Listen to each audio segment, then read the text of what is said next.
So let's go on to our next example. And this one, I'll try to do less time on explanation and more time just drawing the structure because I think we already have a solid foundation. All right, so let's do NH3. So once again, we have to count out how many valence electrons are in nitrogen. So nitrogen has an electron configuration of 1s2, 2s2, and 2p. Well, let's look at our periodic table. 2p, 1, 2, 3. 2p, 3. So we know that its maximum energy level is the second one, in which there's 2 electrons and 3 electrons, so total 5 electrons, so it'll have 5 valence electrons.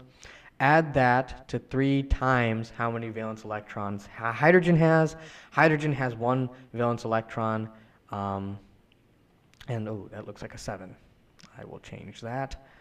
All right, and for clear reasons, hydrogen, and this is for nitrogen, hydrogen is just 1s1, so we know that in its maximum energy level, there's only 1 valence electron. So we'll add all of these, so 5 plus 3, we should be able to represent 8 valence electrons in our Lewis structure. So now what we're going to do is we're going to identify our central atom. Our central atom is our least electronegative one, and we know that hydrogen is an exception. Hydrogen can never be your central atom, so nitrogen will be our central atom.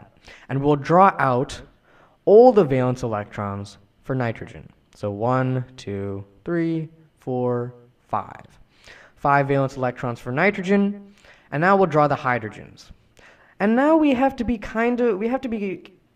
We have to understand, okay, which electrons really need pairing. These 2 electrons are already paired with each other, so we don't really need to add a hydrogen here because we already have 2 electrons here. We can't fit any more. Here we only have 1 electron, here we only have 1 electron, and here we only have 1 electron, meaning that these need to be paired with another electron in order for nitrogen to have its octet.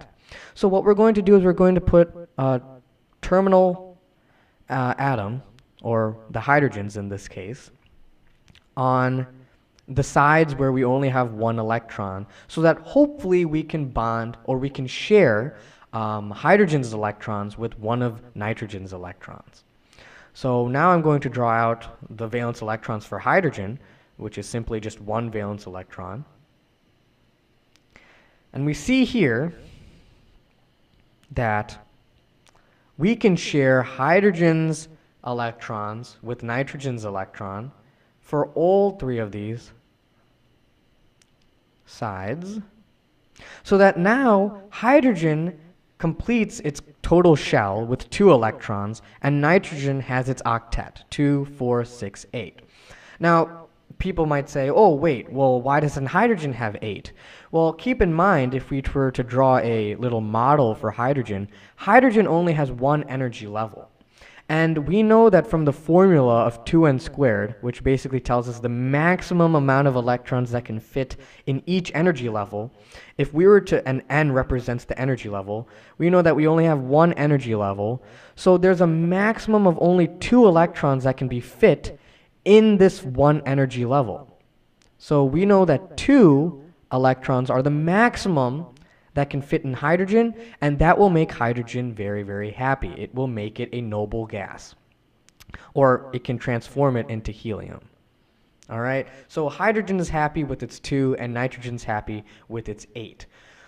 So now it comes to double checking our work. So we have to say that, okay, we calculated 8 valence electrons. We should find 8 valence electrons in our Lewis structure.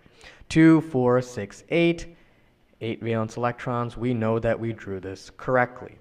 And I'm sorry, I think for the last one I skipped the last part, which was identifying its geometric shape.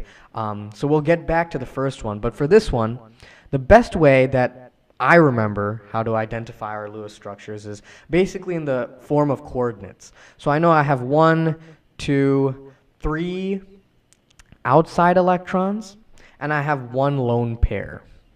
So I have a 3, 1 coordinate plane, and in our next video for VSEPR structures, I'll explain how I memorize it, how this coordinate plane really works.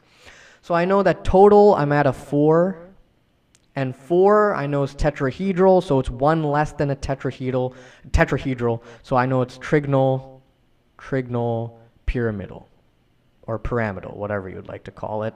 And I know that its angle, one of its bond angles, will be less than 109.5 degrees. Maybe you don't need the 0.5. It may be a little too specific, but it's less than 109 degrees.